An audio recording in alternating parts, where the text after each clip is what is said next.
કેમ છો future doctors? વેદ class તમારા માટે લાવી રહ્યું છે ઓનલાઈન ક્રેશ કોર્સ, તે પણ નેટ 2021 માટે, એ પણ માત્ર ગુજરાતી માધ્યમ માટે. જે વિદ્યાર્થી મિત્રો વેદ ક્લાસમાં નવા છે તેના માટે જણાવી દઉં કે વેદ ક્લાસ અત્યારે 200થી પણ વધારે સ્કૂલ અને 10,000 પણ વિદ્યાર્થીઓ યુઝ કરી રહ્યા છે. તો આ ક્રેશ કોર્સમાં તમને મળશે શું? આના માટે તમારે વેદ ક્લાસની એપ્લિકેશન ડાઉનલોડ કરવી પડશે. એમાં તમને રોજે 3 કલાકનું લાઈવ લેક્ચર મળશે. ઓકે, એનો સમય આપણે રાખેલો છે સવારે 9:30 થી 12:30નો. પછી એમાં તમને રોજે જે એક્ઝામ લેવાય છે કે જે તમે ભણેલા છો તેના ઉપરથી સાંજે ડીપીપી ટેસ્ટ અને વીકલી 720 માર્કની તમને વીકલી ટેસ્ટ મળશે. એના પછી એમાં તમે થિયરી રીડ કરી શકશો, પ્રેક્ટિસ ટેસ્ટ પણ આપી શકશો. પછી તમે જે પણ ટેસ્ટ આપી છે એનું તમે ડિટેલમાં રિપોર્ટ સેક્શન પણ મળી જશે. તો અને બીજી વસ્તુ તમને મટીરિયલ્સમાં શું શું મળશે? તો મટીરિયલ્સમાં તમે જે રોજે લાઈવ લેક્ચર્સ ભણો છો એનું તમને રેકોર્ડિંગ લેક્ચર મળશે. કોઈ દિવસ તમારે લેક્ચર ચૂકાઈ ગયો હોય તો તમે એનું રેકોર્ડિંગ પણ પછી જોઈ શકો છો. એની પછી જે લેક્ચર્સ ભણો છો તેની લેક્ચર્સ નોટ્સ પણ તમને બધી વસ્તુ એપ્લિકેશનમાં મળી રહેશે. એમાં ડીપલી અને વીકલી જે ટેસ્ટ લેવાય છે એની તમને PDF ફોર્મેટમાં પણ મળી જશે, જેમાંથી તમે તેમનું સોલ્યુશન્સ અને આન્સર કી પણ જોઈ શકવાના છો. તો વેદ ક્લાસના ક્રેશ કોર્સમાં તમારે જોઈન કઈ રીતે થવું? એના માટે સૌથી પ્રથમ તમારે ગૂગલ પ્લેમાં જવાનું રહેશે. એમાં તમારે વેદ ક્લાસ સર્ચ કરશો તો તમને આ ટાઈપની એક એપ્લિકેશન્સ મળશે કે Ved class NET 2021 crash course in Gujarati. આ એપ્લિકેશન ડાઉનલોડ કરી લો. પછી એમાં તમે સાઇન અપ કરી નાખો. ઓકે, અને તમને 5 દિવસ માટે એપ્લિકેશન ફ્રીમાં યુઝ કરવા મળશે. તો 5 દિવસ તમે ફ્રીમાં લાઈવ લેક્ચરમાં જોઈન થઈ શકો છો. પછી જો તમારે કોઈ પણ ક્વેરી હોય તો તમને અહીંયા એક હેલ્પલાઇન નંબર આપવામાં આવેલો છે. આ નંબર પર તમે કોન્ટેક્ટ કરી અને તમારી ક્વેરી સોલ્વ કરી શકો છો. તો કોનો વેઇટ કરો છો? અત્યારે જ ડાઉનલોડ કરો વેદ ક્લાસની એપ્લિકેશન. ચાલો, તો આપણે શરૂઆત કરીએ. આપણે શું જોતા હતા? ન્યુક્લિયસની થિયરી જોતા હતા. એમાં આપણે મેઇન છેલ્લો ટોપિક કે જેમાંથી આપણે વધારે પૂછાય છે, શું નામ છે એમાં? Radio activity. શું કહેવાય? રેડિયો એક્ટિવિટી એટલે કે વિભંજનનો દર. આપણને ખબર છે રેડિયો એક્ટિવ તત્વ શું કરતા હોય? આલ્ફા બીટા ગામા કિરણનું ઉત્સર્જન કરતા હોય છે. તો એના કારણે શું થાય? પદાર્થ ઘટતો જાય ને. શું થાય? પહેલા 50 ગ્રામ હતો, અમુક સમય જાય પછી શું થઈ જાય? 20 ગ્રામ થઈ જાય, પછી 10 ગ્રામ થઈ જાય, એવું થાય. તો એને શું કહેવાય? વિભંજન કહેવાય. શું કહેવાય? વિભંજન. તો આપણે રેડિયો એક્ટિવિટીનો વિભંજનનો દર ચરઘાતાંકીયના નિયમ ઉપર કામ કરે છે. એટલે કે વિભંજનનો દર અવિભાજિત ન્યુક્લિયસની સંખ્યાના સમપ્રમાણમાં હોય છે. તો રેડિયો એક્ટિવનો વિભંજનનો દર શું છે? ચરઘાતાંકીયના નિયમ ઉપર કામ કરે. એટલે શું હોય છે? વિભાજનનો દર અવિભાજિત ન્યુક્લિયસની સંખ્યાના સમપ્રમાણમાં હોય. એટલે વિભાજનનો દર એટલે શું થાય? સર સ્ક્રીન નથી આવતી. ચલો, હવે બધાને આવે છે? હા સર. ઓકે, ચાલો આપણે ફરીથી શરૂઆત કરીએ. ચાલો, કયો મેઇન ઇમ્પોર્ટન્ટ ટોપિક છે આપણે? Radio active તત્વનું વિભંજન. વિભંજન એટલે શું થાય? આપણને ખબર છે રેડિયો એક્ટિવ તત્વ હોય શું કરે? આલ્ફા બીટા ગામા કિરણો ઉત્સર્જન કરે એટલે એનો દળ ધીમે ધીમે શું થાય? ઘટતું જાય. એટલે એમાં અણુની સંખ્યા શું થતી જાય? ઘટતી જશે. એટલે એને શું કહે છે આપણે? વિભંજન કહીએ. તો રેડિયો એક્ટિવનો આ જે વિભંજન છે એ ચરઘાતાંકીય નિયમ ઉપર કામ કરે છે. એટલે એનું સૂત્ર છે ને E⁻ સમથિંગ આવે છે. તો વિભંજનનો દર, એના માટે આપણને શું છે? વિભંજનનો દર એ અવિભાજિત ન્યુક્લિયસની સંખ્યાના સમપ્રમાણ હોય. વિભંજનનો દર એટલે શું થાય? dN/dt. શું થાય? એકમ સમયમાં કેટલા ન્યુક્લિયસની સંખ્યા તમારે ઘટી એમ હોય છે. અવિભાજિત એટલે ન્યુક્લિયસ જેટલા ઓલરેડી પડેલા છે એના સંખ્યાના સમપ્રમાણ હોય છે. પણ આપણને ખબર છે વિભાજન થાય એટલે ન્યુક્લિયસની સંખ્યા વધશે કે ઘટે? બોલો, ઘટે ને. ઘટે એટલે આપણે શું લખીએ છીએ? માઇનસ લખીએ છીએ. શું કે માઇનસ dN/dt સમપ્રમાણતા અવિભાજિત ન્યુક્લિયસની સંખ્યા. ખાસ ધ્યાન રાખવાનું છે આ જે n છે એ શું છે? અવિભાજિત ન્યુક્લિયસની સંખ્યા. ચલો, તો આ જે સમપ્રમાણતા કાઢીએ તો જે અચળાંક મળે અને આપણે શું કહીએ છીએ? બોલો, લેમ્બડા વડે દર્શાવીએ છીએ. લેમ્બડાને શું કહેવાય? ક્ષય નિયતાંક. શું કહેવાય? ક્ષય નિયતાંક. ઓકે, ચાલો, તો આ થઈ ગયું. તો આ સૂત્ર ઉપરથી તમે આ બાજુ dt લઈ જાઓ અને બંને બાજુ સંકલન કરશો તો તમારે n નું સૂત્ર શું આવશે? n બરાબર n0 e power minus lambda T. તો પડી કે ન પડી? શું છે આ સૂત્રનો તમે n નીચે લઈ જાઓ, dt સામેની બાજુ લઈ જાઓ અને બંને બાજુ સંકલન કરો, તમારે સૂત્ર આવશે n બરાબર n0 e power minus lambda T. આ તમારે યાદ રાખવાનું છે. તો આ થઈ અણુની સંખ્યા. એ જ પ્રમાણે દળ પણ હોય ને, અણુની સંખ્યા જેમ ઘટે એમ એ પ્રમાણે શું કરતું હોય? દળ પણ ઘટતું હોય. તો તમને જો ક્યારેક દળ વાળું સૂત્ર પૂછે તો એમાં પણ તમારે સેમ ટુ સેમ જ લખવાનું, m બરાબર m0 e power minus lambda T. ખબર પડી બધાને? ચાલો આમાં કઈ કયા પદ શું શું છે એ આપણે શોર્ટમાં જોઈ લઈએ. n શું છે? ટી સમય અવિભાજિત ન્યુક્લિયસની છે. ખાસ ધ્યાન રાખવાનું, કયા છે? અવિભાજિત ન્યુક્લિયસની સંખ્યા. n0 શરૂઆતમાં એટલે કે t ઇઝ ઇક્વલ ટુ 0 સમયે શરૂઆતના અવિભાજિત ન્યુક્લિયસની સંખ્યા, કે શરૂઆતમાં 50 ગ્રામ હતું, 5 દિવસ પછી કેટલું થશે? 50 દિવસ પછી કેટલું થશે એવું ગોતવાનું હોય. m એટલે t સમયે ન્યુક્લિયસનું દળ અને m0 એટલે શરૂઆતના ન્યુક્લિયસનું દળ થશે. n0 માઇનસ n શરૂઆતમાં કેટલા હતા? n0. છેલ્લે કેટલા વધ્યા? n વધ્યા. તો બંનેની બાદબાકી કરો તો વિભાજિતની સંખ્યા મળે કે ન મળે? બોલો, મળે ને? શું થાય? શરૂઆતમાં માઇનસ અત્યારે જેટલા પડ્યા છે એ બાદ કરો એટલે કેટલા ગુમાવેલા એની સંખ્યા મળે તમને, એટલે કે વિભાજિતની સંખ્યા મળે. dn/dt વિભાજનનો દર છે એ આપણને ખબર છે. અને લેમ્બડાને શું કહેવાય? ક્ષય નિયતાંક કહેવાય છે. ચલો વિભાજનનો દર એટલે શું કહીએ આપણે? એક્ટિવિટી કહીએ ને. શું કહીએ? એક્ટિવિટી કહીએ. રેડિયો એક્ટિવ તત્વની એક્ટિવિટી. એટલે એક્ટિવિટી બરાબર તમારે શું થશે? Minus dn/dt. dn/dt આપણે સૂત્ર હમણાં જોયું શું હતું? Lambda into n. હવે લખાય n નું સૂત્ર પણ આપણે હમણાં તાર્યું હતું. શું આવ્યું હતું? Lambda n 0 e power minus lambda T. આના ઉપરથી a નું સૂત્ર શું લખાશે? a બરાબર a0 માઇનસ લેમ્બડા ટી. જો બધા જ સૂત્ર એક જ સરખા જેવા છે. ખબર પડી બધાને? એક્ટિવિટી એટલે 0 સમય વિભાજનનો દર અને t is equal to a એટલે t સમય વિભાજનનો દર. તો એક્ટિવિટીના એકમો કયા કયા થાય? જો નીટમાં પૂછાઈ ગયું કયો એકમ નીચેનામાંથી એક્ટિવિટીનો આવે તો કયા કયા આવશે? બેકવેરલ આવે, આપણે ક્યુરી પૂછાઈ ગયેલો છે, અને બીજો આવશે રુથરફોર્ડ. તો એક બેકવેરલ એટલે શું થાય? 1 સેકન્ડમાં એક વિભાજન થતું હોય તો એને શું કહેવાય? એક બેકવેરલ કહેવાય.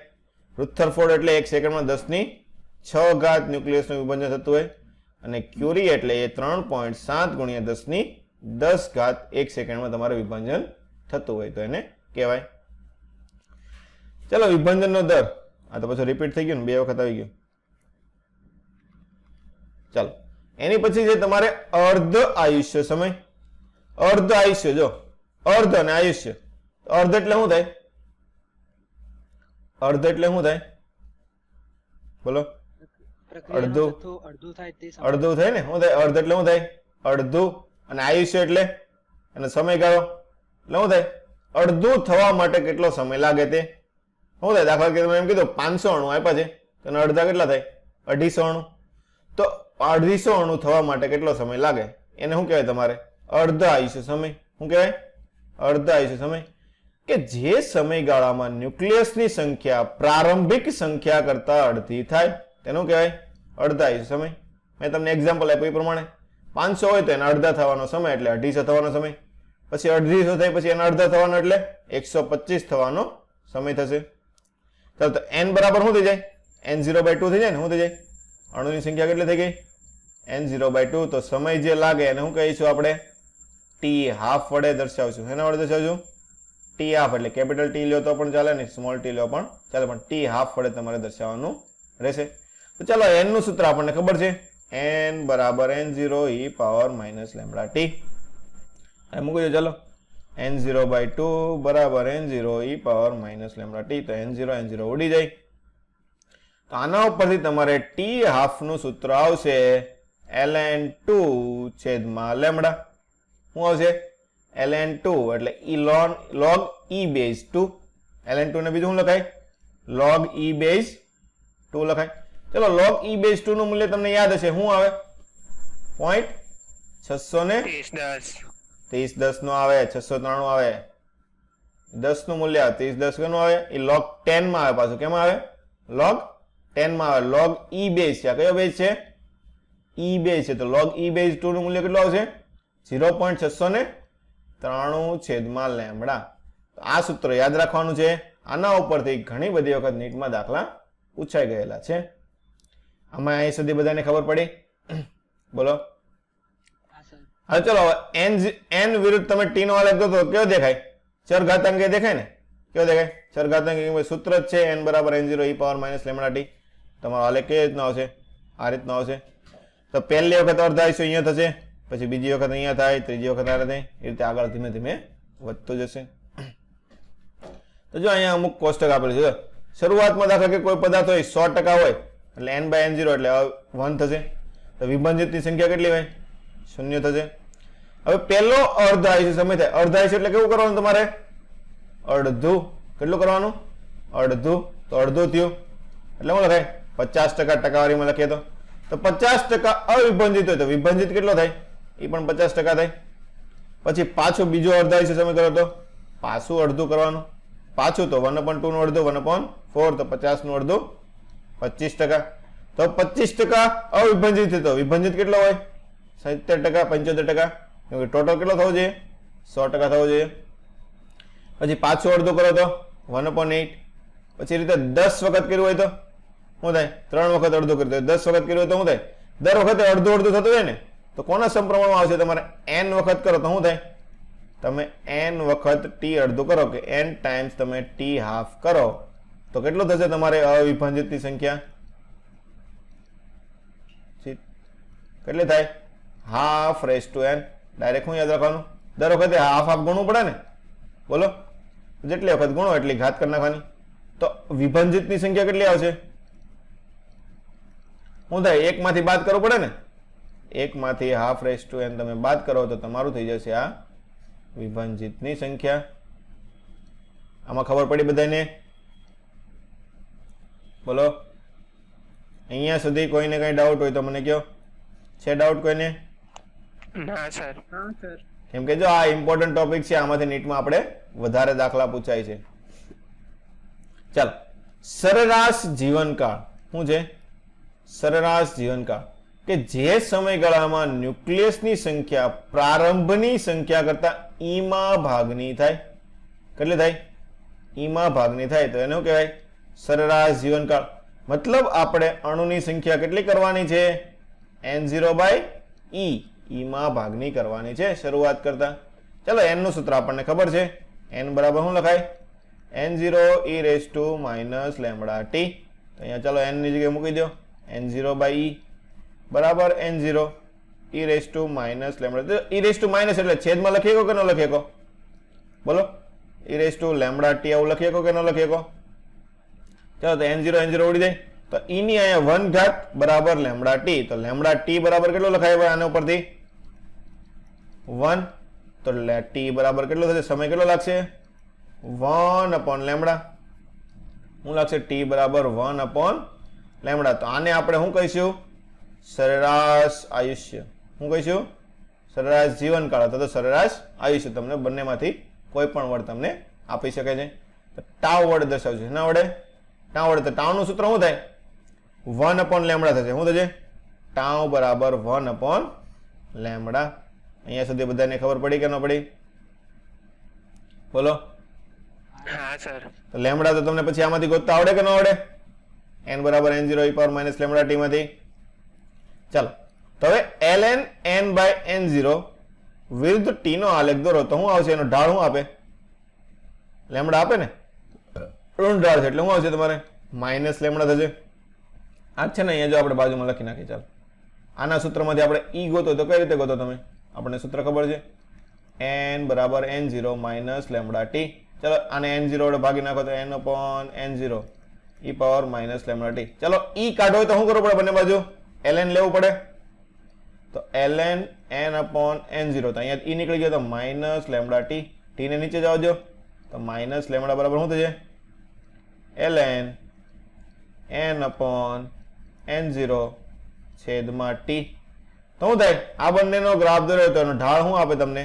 માઇનસ લેમડા આપે કે ન આપે? ચાલો, n બરાબર આપણે શું સૂત્ર આવ્યું હતું? ટાઉ બરાબર હવે 1/લેમડા. આ સૂત્ર યાદ રાખવાનું છે. તો ઈમો ભાગ એટલે કેટલું થાય? ઈ નું મૂલ્ય કેટલું આવે છે? યાદ છે કોઈને ઈ નું મૂલ્ય? બોલો તો. વેલ્યુ ઓફ ઈ બોલો. 6 પોઈન્ટ કે 2 પોઈન્ટ કે 5 પોઈન્ટ? બોલો. ઈ નું મૂલ્ય કોઈને યાદ નથી? સર 2.718 આવે. 2.718 આપણે ભણી ગયા. કઈ જગ્યાએ ભણ્યા હતા બોલો તો? ઈનું મૂલ્ય મેં તમને 1-2 જગ્યાએ કીધું હતું. ઈએમઆઈ અને એસી કરંટ ભણ્યા તે કીધું હતું. એમાં પણ આવ્યું હતું ને સમય અચળાંક? યાદ છે? હા સર. શું થાય? સમય અચળાંક પણ એ જ હતું કે નહીં? ઈમાં ભાગનું મૂલ્ય થાય ત્યારે આવતું હતું કે નહીં? બોલો. ત્યારે મેં તમને કીધું હતું ને 2.718. ઈ કેટલું થાય? ઈ બરાબર 2.718. તો 1/e કેટલું થશે? 0.37 થાય. કેટલું થાય? આ બધી વસ્તુ એમાં આવી ગયેલી છે. ઈએમઆઈ અને એસી માં આપણે ગણ્યું હતું. સમય અચળાંક ગણ્યા ત્યારે 1/e ને ઈ ની બધી વસ્તુ. 1/e કેટલું થાય? 0.37. મતલબ શું થયો? સરેરાશ જીવનકાળનો મતલબ શું થયો? ઈમાં ભાગનું કરવાનું. ઈમાં ભાગનું કરવાનું એટલે કેટલું કરવાનું? 37% કરવાનું. શું કરવાનું થશે? n ને તમારે કેટલું કરવાનું થશે? 37% ઓફ n0. ખબર પડી કે નહીં? ચલો, તો આપણે t અર્ધ આયુષ્ય સમયનું સૂત્ર આપણને ખબર હતું. t આફે શું આવ્યું હતું બોલો? 0.693 ભાગ્યા લેમડા. તો જો 1/લેમડા તો આપણને ખબર છે ટાઉ થાય. તો આનું બીજું સૂત્ર તમે શું લખી શકો? 0.693 ટાઉ લખી શકો કે ન લખી શકો? બોલો. તો ટાઉ અને તમારે કોનો થયો? ટાઉ અને અર્ધ આયુષ્ય સમય વચ્ચેનું સૂત્ર થયું આવડવા. તો હવે જો ટાઉ વધારે છે કે અર્ધ આયુષ્ય સમય વચ્ચે વધારે છે? આ બંને સૂત્ર જુઓ તો કઈ વસ્તુ વધારે હશે? સરેરાશ જીવનકાળ કે અર્ધ આયુષ્ય સમય? જો આ 0.693 એટલે નાનું મૂલ્ય થયું ને, એને મોટા મૂલ્ય વડે ગુણો તો જ ટી હાફ આવે કે ન આવે? એનો મતલબ શું થયો? Tau greater than T half થશે કે નહીં થાય? સરેરાશ જીવનકાળ હંમેશા અર્ધ આયુષ્ય સમય કરતા કેવું હોય? વધારે. ચાલો પછી દાખલા માટેની અલગ 1-2 રીત તમને આપેલી છે, એ વસ્તુ જોઈ લઈએ આપણે. શું કીધું છે? ન્યુક્લિયસના દ્રવ્ય 2 જુદી જુદી પ્રક્રિયાનો ક્ષય કરતું હોય ત્યારે ક્ષય નિયતાંક λ1 અને λ2 હોય. એટલે કે કોઈ એવો ન્યુક્લિયસ છે કે આલ્ફા કણે છોડે છે અને બીટા કણે છોડે છે, તો 2 અલગ અલગ પ્રક્રિયા થઈ કે ન થઈ? તો એના બંને માટે પ્રોસેસ 1 અને પ્રોસેસ 2, દાખલા તરીકે પહેલા માટે તમારે λ1 અને બીજા માટે λ2 હોય ક્ષય નિયતાંક. અર્ધ આયુષ્ય સમય તમને t1 અને t2 આપેલો હોય તો તમને સરેરાશ જીવનકાળ τ1 અને τ2 આપેલો હોય તો સમતુલ્ય કઈ રીતે તમારે ગણવાનું થશે? તો સમતુલ્ય શું થાય? જો દાખલા એમ આપ્યો કે પહેલી પ્રક્રિયામાં તમારે 5 ન્યુક્લિયસ ઘટે છે, બીજી પ્રક્રિયામાં 10 ન્યુક્લિયસ ઘટે. ટોટલ કેટલા ન્યુક્લિયસ ઘટે 1 સેકન્ડમાં? બોલો. ટોટલ 15 ઘટે કે ન ઘટે? શું થાય? ટોટલ 15 ઘટે. તો ક્ષય નિયતાંક શું છે કે એકમ સમયમાં કેટલા ન્યુક્લિયસ ઘટે એ જ વસ્તુ થઈ ને. તો લેમડા બરાબર ડાયરેક્ટ તમે લખી શકો કે ન લખી શકો? λ1 પ્લસ λ2. આમાં બધાને ખબર પડી કે ન પડી? બોલો. હા સર. ચાલો, તો લેમડા અને અર્ધ આયુષ્ય વચ્ચેનો સમયનો સૂત્ર શું હતું બોલો? t બરાબર 0.693 છેદમાં લેમડા હતું કે નહીં? t હાફ બરાબર શું થાય? t હાફ ચલે છે 1/λ લખાય કે ન લખાય? તો લેમડા ચલે છે 1/t હાફ. તો ચાલો અહીંયા મૂકો તો શું થાય? 1/t ઇક્વિવેલન્ટ બરાબર 1/t1 પ્લસ 1/t2. તો સરેરાશ લે તો t નું સૂત્ર શું આવશે તમારે?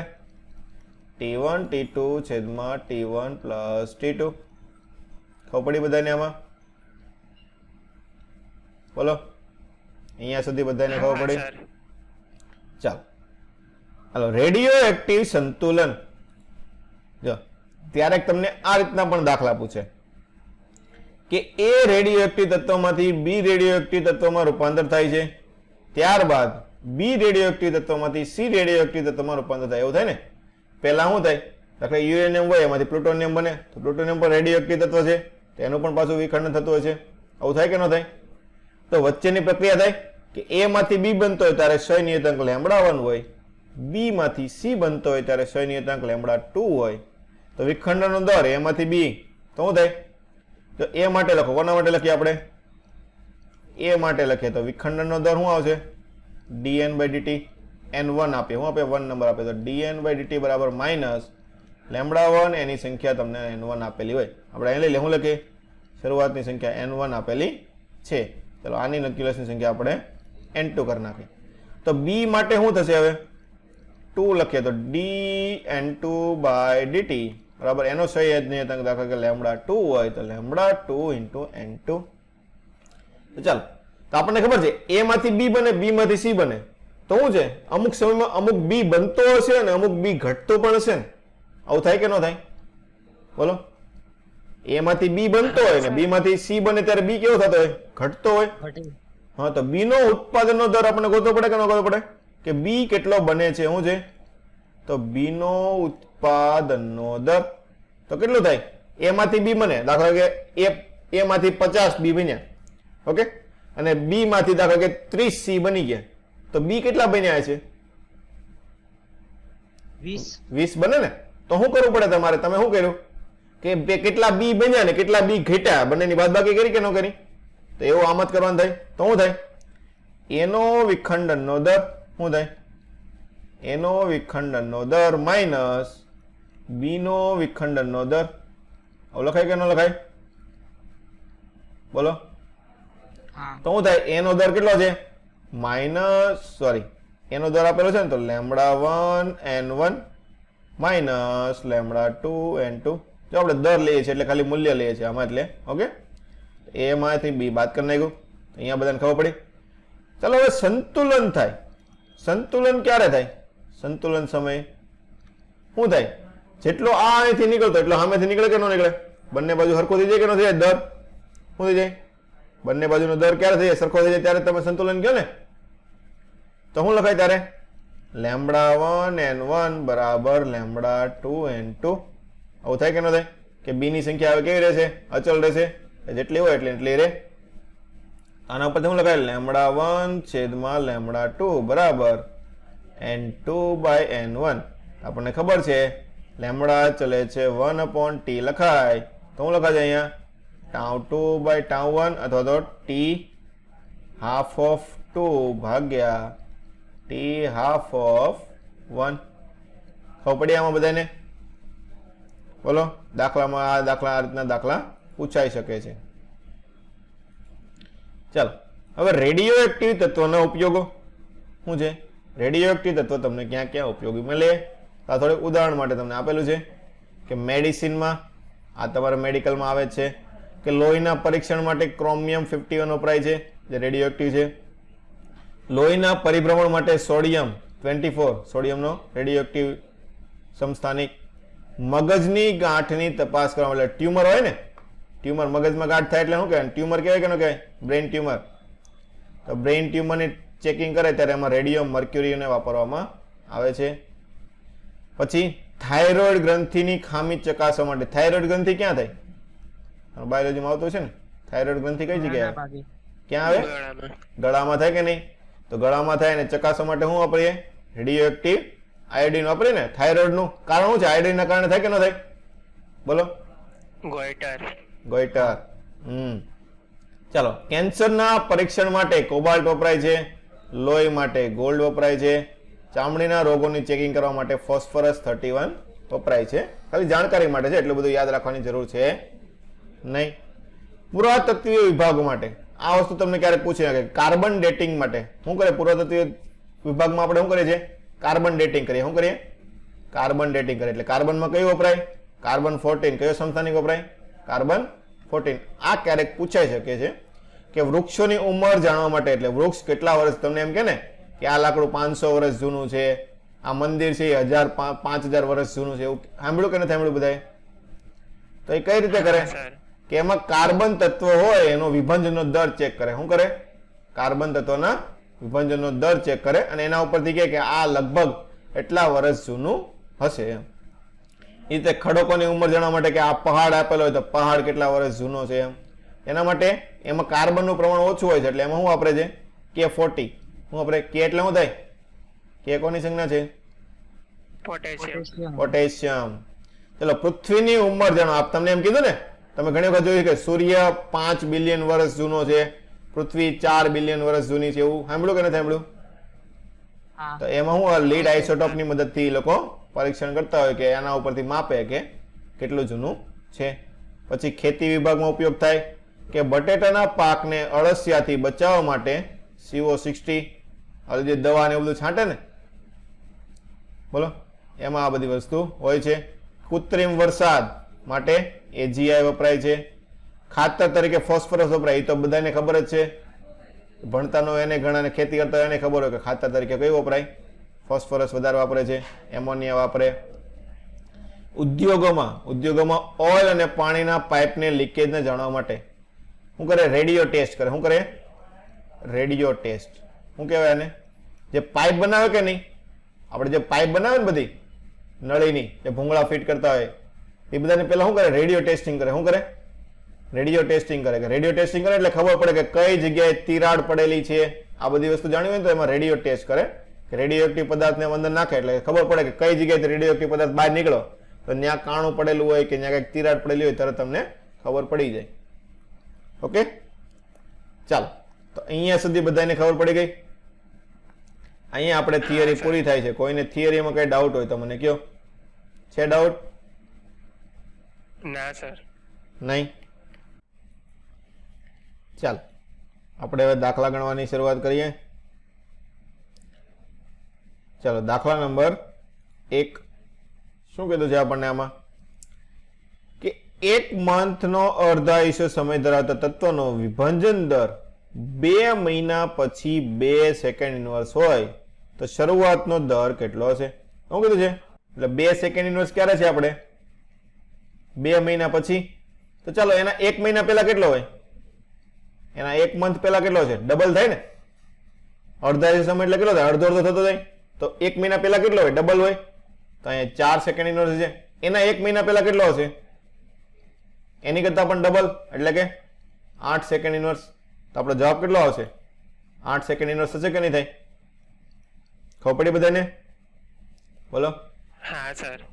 ચાલો, ન્યુક્લિયસ 48 કેડમિયમ 115. શું કીધું છે? 48 CD 115 માંથી 2 બીટા કણનું ઉત્સર્જન થાય. ચલો, 2 બીટા કણ એટલે શું લખાય? બોલો, બીટા કણ એટલે શું લખાય? કયા લખાય? ઇલેક્ટ્રોન. ઇલેક્ટ્રોન -1 લખાય નીચે. શું લખાય? ઇલેક્ટ્રોન -1. તો 2 એવા લેવાના છે. તો ચાલો, હવે જે વધશે એ કયું વધશે? તો ઉપર 0 આવે ઇલેક્ટ્રોનમાં. તો ઉપરનામાં કઈ ફેરફાર થશે? ગમે તે પદ લખશું આપણે, x ગમે તે લખીએ. ઉપર કેટલો આવશે? અહીંયા 115. નીચે કેટલું આવશે? બોલો. 48 છે, અહીંયાથી 2 માઇનસ કરવાના છે. તો કેટલા થાય? અહીંયા કેટલા હોવા જોઈએ? 50 હોવો જોઈએ ને. 46. 46 ક્યાંથી થાય? 46 ને -2 કરતો કેટલો થઈ જાય? 44 નો થઈ જાય. હા. તો 50 ને -2 કરો તો કેટલા થાય? 48 થાય ને. હા. શું થાય? 50 ને -2 કરો તો 48 થશે. તો 48 થઈ ગયા. તો આપણો જવાબ કેટલો આવશે? 50 ને 115 વાળો હોય. કયો આવશે? Option number D. ક્યુરી કોનો એકમ છે? હમણાં ભણી ગયા આપણે. ક્યુરી કોનો એકમ થાય? એક્ટિવિટી. એક્ટિવિટીનો એકમ થશે. ઓપ્શન નંબર બી. રેડિયમનું અર્ધાયુષ્ય સમય 800 વર્ષ છે તો 6400 વર્ષ પછી બાકી રહેલા તત્વનો નમૂનાનો જથ્થો કેટલો હશે? તો કેટલો હોય? 6400 વર્ષ પછી તો કેટલું થાય? 8 વખત થયું હશે ને. કેટલી વખત થાય? તો એને તમે જો આ રીતે પણ લખી શકો કે n/n0 બરાબર હાફ ઓફ શું લખાય? t/t². શું લખાય? આ રીતે થયું ને. આપણે half of raise to n લખતા હતા કે નહીં? શું લખતા હતા? હાફ રેસ ટુ n લખતા હતા કે નહીં? તો n બરાબર શું લખી શકો તમે? t/t half. ખબર પડી કે ન પડી બધાને? ચાલો લખો. હાફ ઓફ, તો t તમને કેટલો? 6400 વર્ષનો સમય આપેલો છે અને તમને 800 વર્ષ તમારો અર્ધાયુષ્ય સમય છે. તો 8 64 કેટલો? 88 64 થાય ને. તો શું છે? હાફ ઓફ 8, તો 2 ની 8 ઘાત કેટલું થાય? 256. તમારો જવાબ કેટલો છે? 1/256 જેટલું બાકી રહેશે. ચાલો, પરમાણુના ન્યુક્લિયસની અંદર સરેરાશ ન્યુક્લિયોન દીઠ બંધન ઉર્જા ખાલી જગ્યાની આસપાસની હોય છે. કેટલી હોય? લગભગ 8 મેગા ઇલેક્ટ્રોન જેટલી હોય. Mega electron volt. કેટલો હોય? 8 મેગા ઇલેક્ટ્રોન વોલ્ટ. ચલો, તત્વ એ માંથી સી તત્વ નીચેની પ્રક્રિયા પ્રમાણે બને છે. તો એ અને સી કેવા હશે? શું છે? એ માંથી પહેલા બી બનાવીએ. ચાલો, એ માંથી પહેલા આપણે બી બનાવીએ. તો ઝેડ એ રાખીએ, આમાંથી બી બનાવીએ. +2He4 એટલે આલ્ફા કણ થયો ને? કયો કણ થયો? 2He4. ચલો, આમાંથી 2 બાદ કરીએ તો શું આવશે તમારે? અહીંયા નીચે બી નું કેટલું હશે? Z-2 થશે કે નહીં થાય? Z-2 +2 એટલે Z થઈ ગયો. ઉપર A-4 થાય. ચાલો, હવે બી માંથી સી બનાવે તો બી નું મૂલ્ય આપણને મળી ગયું. બી બરાબર શું લખાય? અહીંયા Z-2 અને અહીંયા આવશે A-4. આમાંથી તમારે સી બનાવો. સી બને ત્યારે શું છે? 2 ઇલેક્ટ્રોન બાદ કરીએ છીએ એટલે શું? ઇલેક્ટ્રોન એટલે શું હશે? -1e 2 times. આવું થાય કે ન થાય? ચાલો, તો સી નું મૂલ્ય કેટલું છે? બોલો, સી માં આવે લખ્યો તો નીચે -2 થશે તો Z બરાબર શું થઈ જાય? નીચે Z જ થઈ જાય ને. શું છે? Z લખીએ તો Z-2 એટલે Z-2 અહીં આવી ગયું. ઉપર ઇલેક્ટ્રોન છે એટલે ફેરફાર કાંઈ થશે નહીં. તો જો કોને કોને સરખાવવાના છે તમારે? A, B અથવા AC ગમે ને આઇસોબાર આઇસોટોપ્સ. તો જો A અને C જો, હાલો શું જો? A અને C જો. તો જો અહીંયા Z હતો, અહીંયા પણ Z છે. તો Z સમાન હોય એને શું કહેવાય?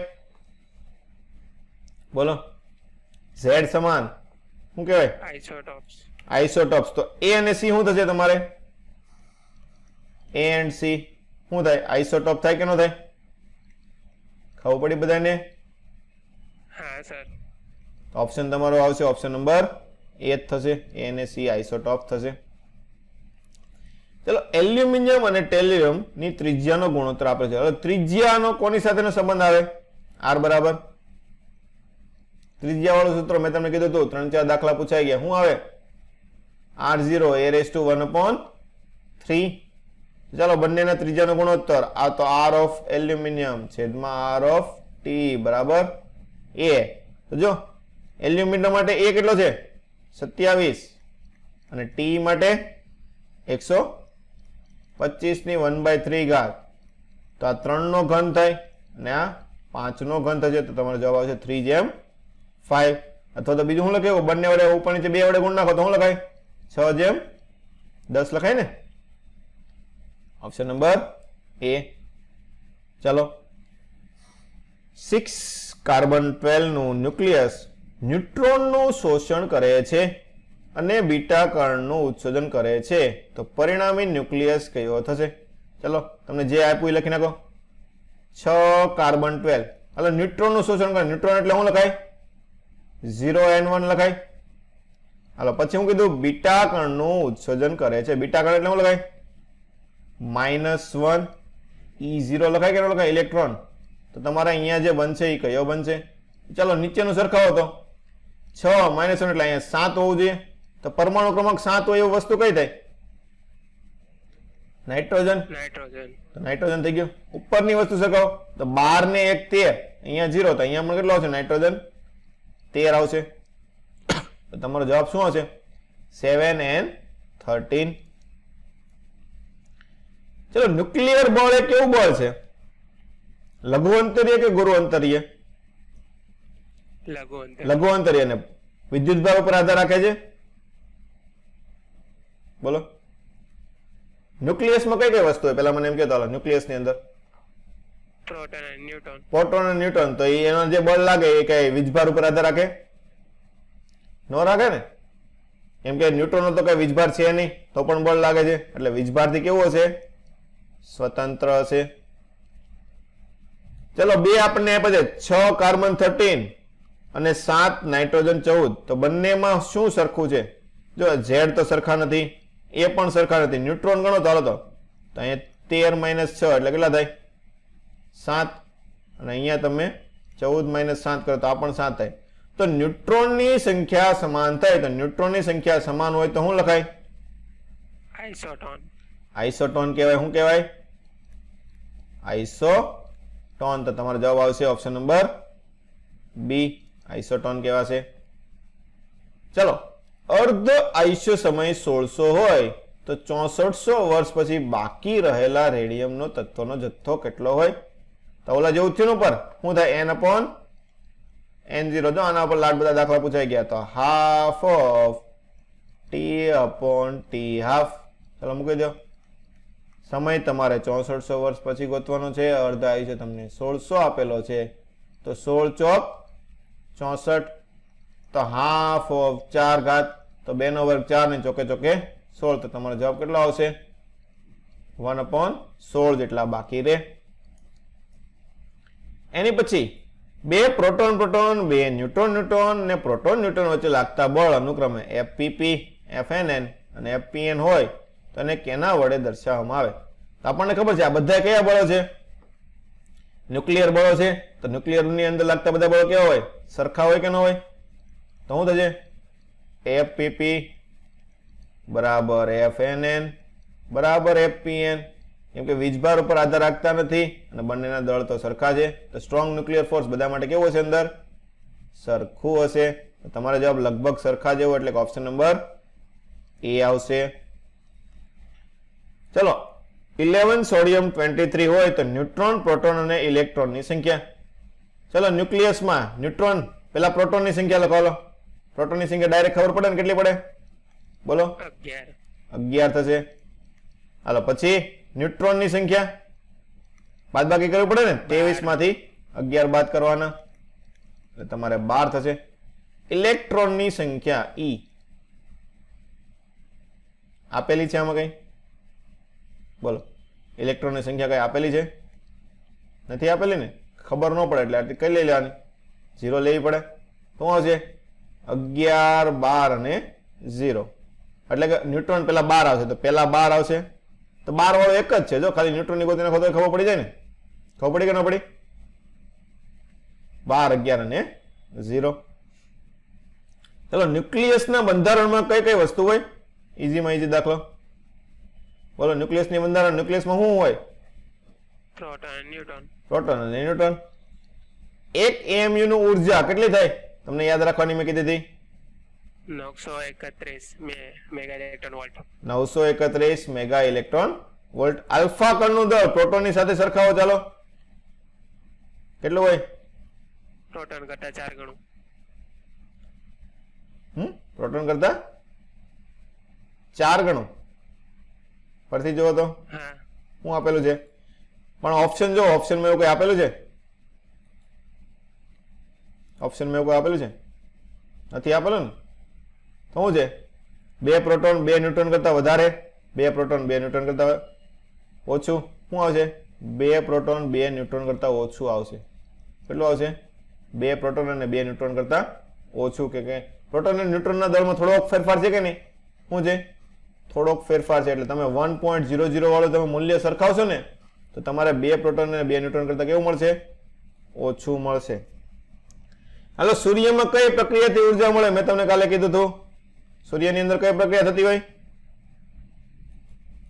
બોલો. ન્યુક્લિયર વિખંડન. ન્યુક્લિયર વિખંડન.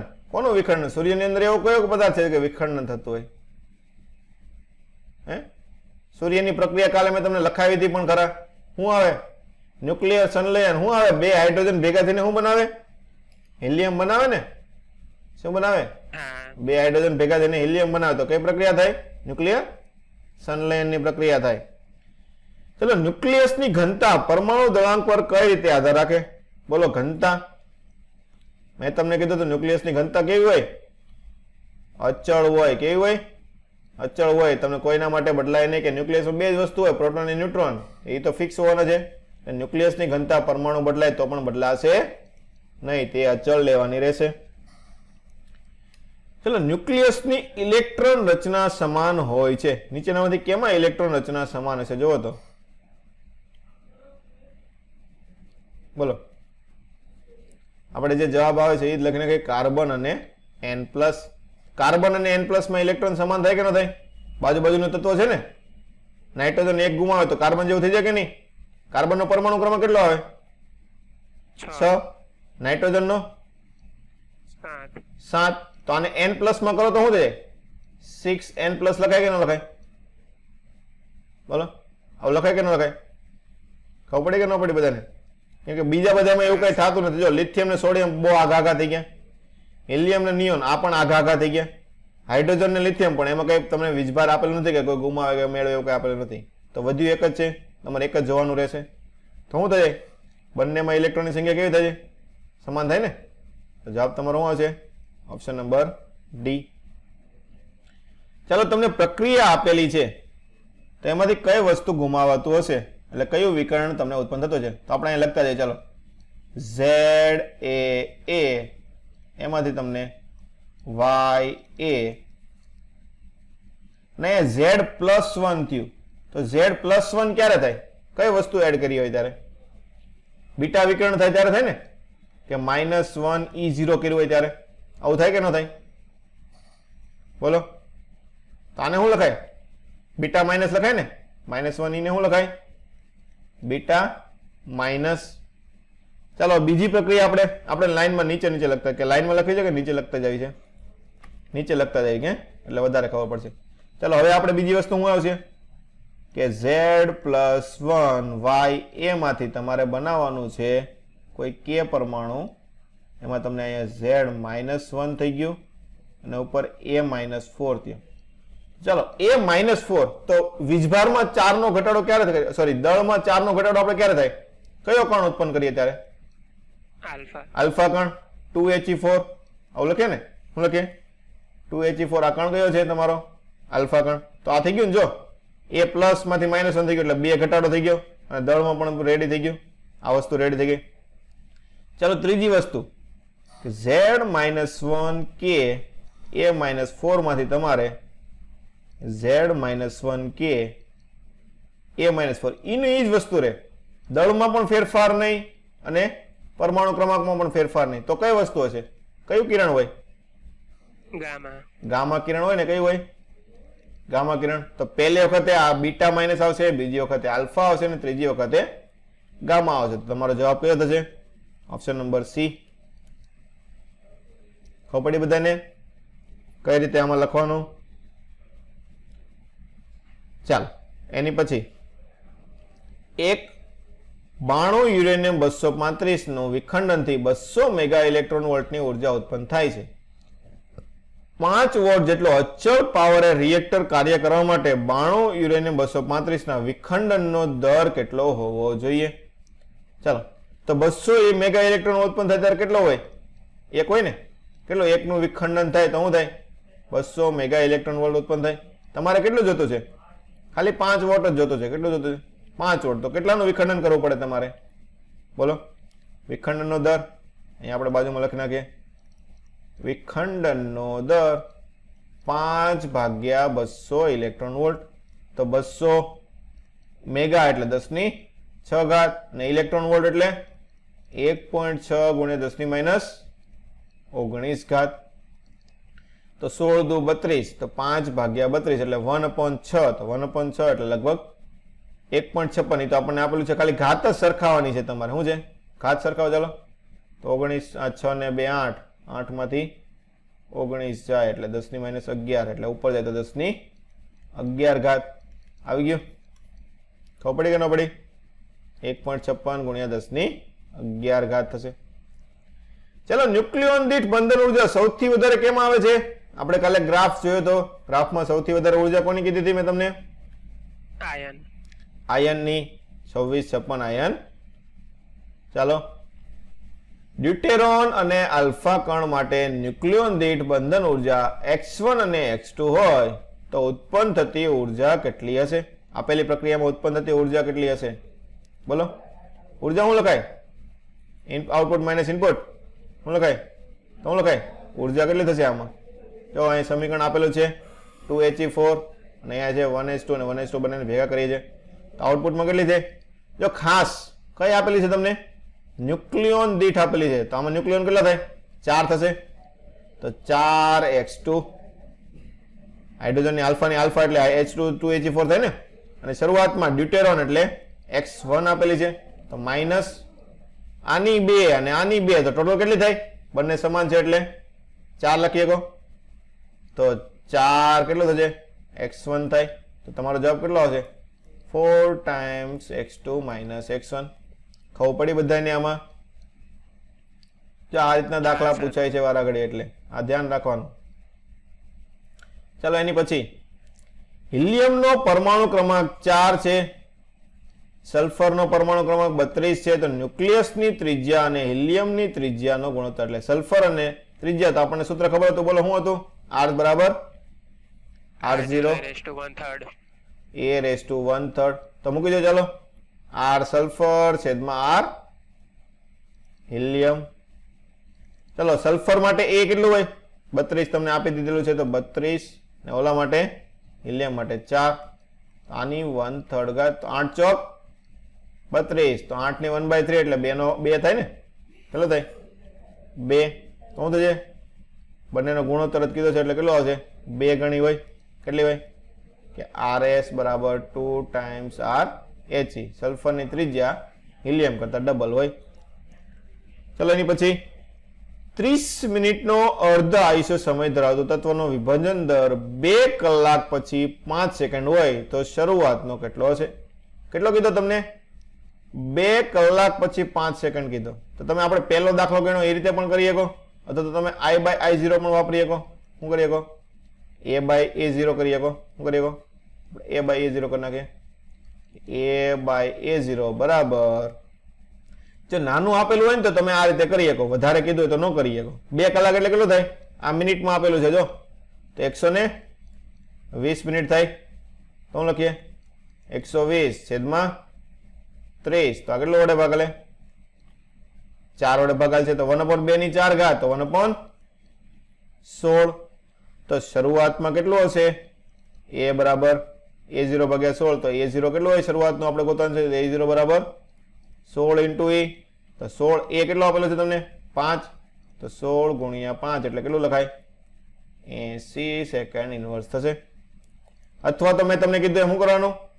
વધારતું જવાનું. 2 કલાક પછી એટલે 120 મિનિટ પછી કેટલું હશે? 5. તેને 30 મિનિટ પહેલા કેટલું હોય? ડબલ ડબલ ડબલ તમારે કરતું જવાનું. 2 ગણું 2 ગણું એમ.